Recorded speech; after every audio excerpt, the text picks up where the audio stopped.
Now, you can only pick one, a home or a pet. It's a decision no family should have to make, but it's one many are facing as the rental crisis bites. Dogs, cats and other furry friends are being abandoned to appease landlords, and animal rescue organisations just can't keep up. It's been always a struggle to find a good rental property for me and my dog.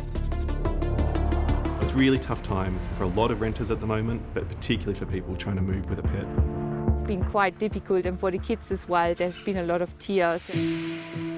Stormy and Ruby were part of Carolyn's family and much loved by her kids.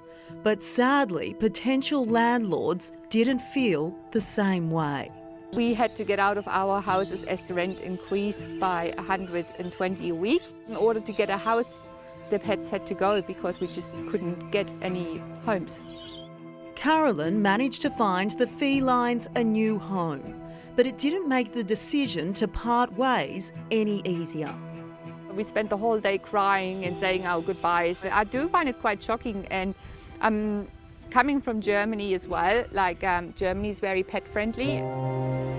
Siam got his Siberian Husky Julius 6 years ago, and it was life-changing. And there's this, unconditional love between the pet and the owner. It's just amazing. So you could imagine his heartbreak when Sydney's rental crisis forced him out of a townhouse and into a small 2-bedroom unit. Every day was heartbreaking. I was given 4 weeks of notice, and in that 4 weeks of notice, I had to move into an apartment straight away. 99% of the homeowners wouldn't let me in with the dog. Julius is now living with a pet sitter until Siam can secure a home suitable for him.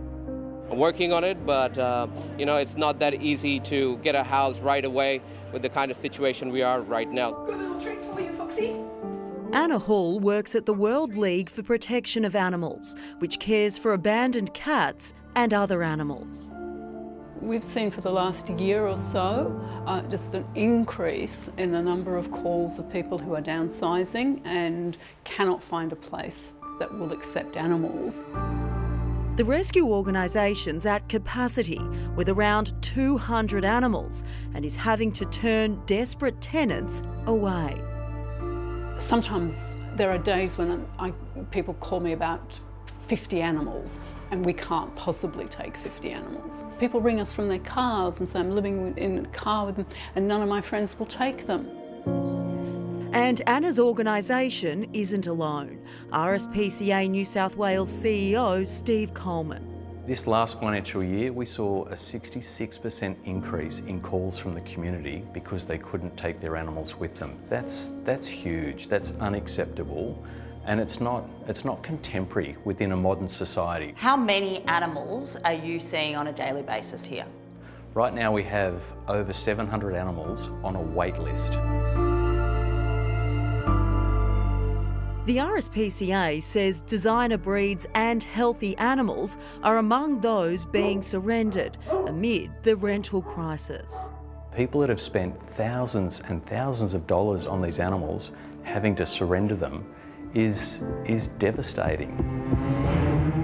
Tenants Union of New South Wales CEO Leo Patterson-Ross.